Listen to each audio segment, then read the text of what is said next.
Please subscribe Ito Money Vlog.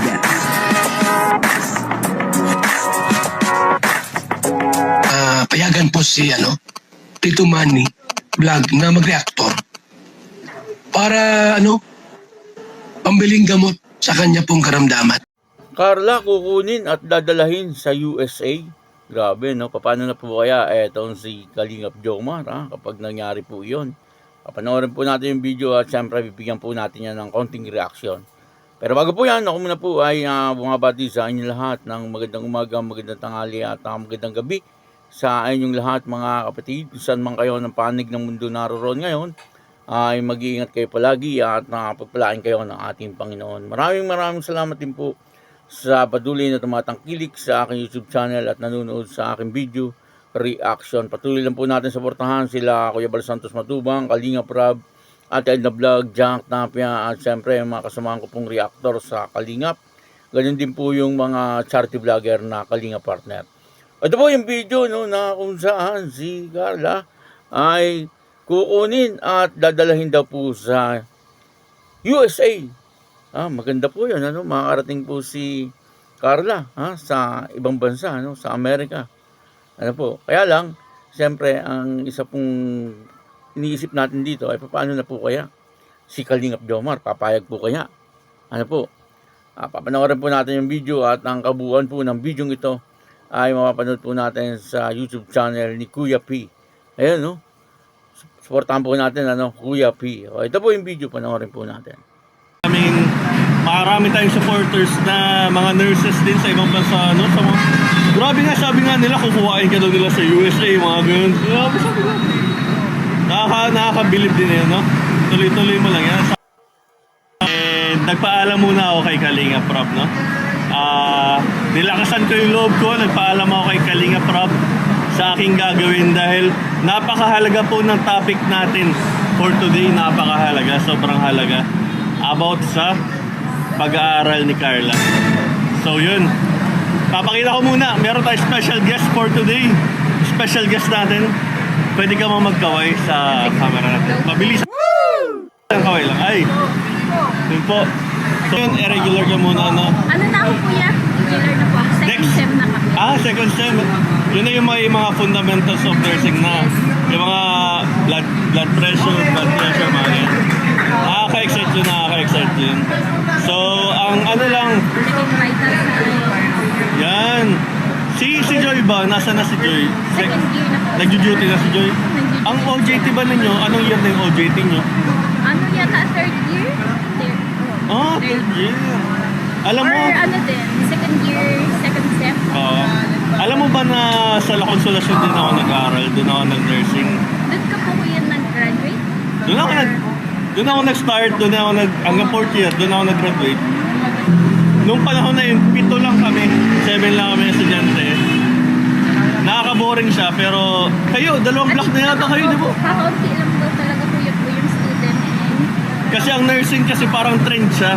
Ngayon mababa ang enrollee, mga 5 years. Dadami yan.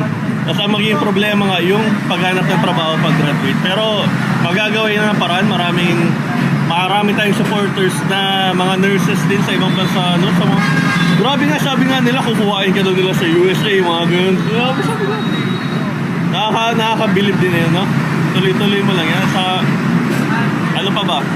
Ngayon, medyo chill pa yan, enjoy mo lang. Lagi kong, may mga ginagawa kong video di ko alam kung napapanood mo. Ang lagi ko lang sinasabi enjoy mo lang yung journey ng pag-nursing. Yung parang maglibang-libang ka lang, huwag mo masyadong stressin yung sarili mo. Kunwari, maligayaan kayong magka-classmate, labas ka din punta ka din sa labas, or makijaming ka sa labas. Kasi ang nursing, may 1 day di bang pahinga? Tapos halos yung iba, half day naman din, mga ganun. Kaya, enjoy mo lang. Enjoy mo lang yung moment and may tanong ka ba particularly sa akin na? Ano na lang kung bigay mong tips dating student?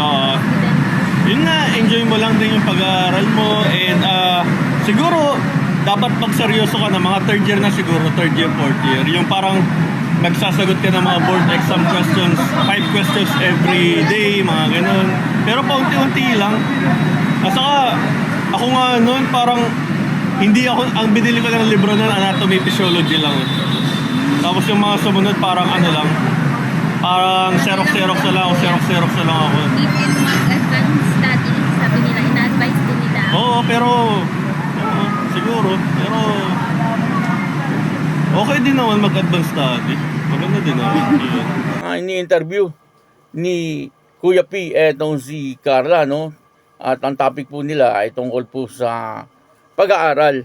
Ano po? Pero humingi naman daw po siya ng permiso kay Kalingap Rab upang sa ganon ay ma-interview na etong si Carla. Ano po? At nabanggitan dito ni Kuya P na si Carla ay may gustong kumuha, ano po, yung mga supporters. Pero pagka nakatapos na po sa pag-aaral, etong si Carla, ano, kasi may mga supporters din ng Jomcar, ano po, na nasa ibang bansa, ano, yung mga nurse, mga doktor na nasa ibang bansa, ano po, na supporters ng Kalingap or ng Jomcar, ano po, kaya nabanggitan iyon ni Kuya P, ano, may mga ganun daw po, ano, matagal-tagal pa naman po yun, ano, pagka-graduate na po ni Carla.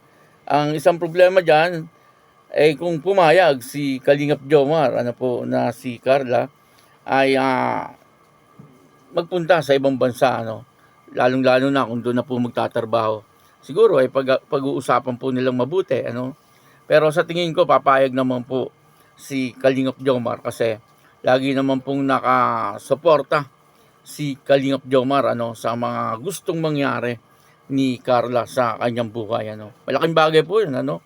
Kung halimbawa man na si Carla ay may kumuha, ano po, at maipasok siya ng trabaho doon sa Amerika, ano, bilang isang nurse, ay napakaganda po noon, ano.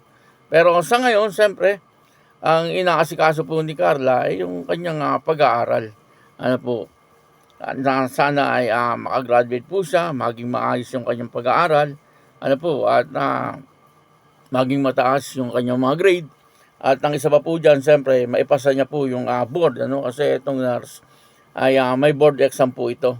Ano po, kapag hindi ka po nakapasa, siyempre, natural, hindi ka pa po talaga tunay na nurse, ano, kumbaga ay wala ka pang license. Pero pag nakapasa ka, ayun, ano, isa ka ng license nurse, ano po, pwede na po siya mag-abroad. Kasi nga, sabi nga po ni Kuya P, ano, kahit daw po mga estudyante ng nurse sa ngayon ay inoopera na, ano po, ng mga ibang bansa upang sa ganon ay magtrabaho doon. Kumbaga, hindi man po talaga, ano, yung nurse sa ibang bansa, ano po, madaling makakuha ng trabaho. Kagaya po ni Carla, ano, marami pong sumusuporta talaga. Hindi lang po nurse, ano, pati mga doktor ay talagang sumusuporta. Ano po, ay madali po itong makakaalis. Baka pagka-graduate po nito ay may kumuha na. Ano po, pero yun na nga, ano, siyempre pag-uusapan po yan ni Kalingap Jomar at saka ni Carla, ano, at yung mga magulang ni Carla. Sa tingin ko naman po lahat yan ay papayag, ano, kasi nakasuporta naman po sila sa gustong mangyari ni Carla sa kanyang buhay, basta sa ikagaganda lang po ng buhay ni Carla, no. Grabe, no. Talagang ngayon pa lang ay nakikita na po natin, ano, magandang future, ano po, ang naghihintay para kay Carla. Ano po, kasi siyempre sa ngayon ay ang dapat niyang asikasuhin ay yung kanyang pag-aaral, ano, na maipasa niya yung kanyang kurso, makapasa sa board exam, at pagkatapos nito ay may mga nag-aabang na sa kanya, ano. Tulad po nung sinabi ni Kuya P na may mga supporters na gusto siyang dalhin doon sa ibang bansa. Nakakatuwa, ano po, na ganun ang nangyayari sa buhay ni Carla. Kumbaga, sa ngayon nakikita po natin ay maayos na ang buhay ni Carla. Pero sa mga dumarating na araw, ay mas nakikita pa po natin na mas lalong magiging maayos. Ano po, depende na lang po yan, siyempre, sa pagsisikap ni Carla. Ano, sa nakikita ko naman, si Carla ay talagang masikap, ano po, at masipag sa pag-aaral, ano po, at ang lahat ng kanyang ginagawa, siyempre, ay para po sa kanyang sarili at para po doon sa taong kanyang mga minamahal. Ano po, at ang kagandahan po kay Carla ay hindi po siya nakakalimot, magpasalamat doon po sa mga taong tumutulong po sa kanya. Yun po ang maganda, sa isang tao na tinutulungan, at siguradong giginhawa po ang buhay ni Carla. Kaya yun, maraming salamat po sa inyo lahat. At ako po si Tito Manny Vlog na nagsasabing God bless you all. Diyos mabalos.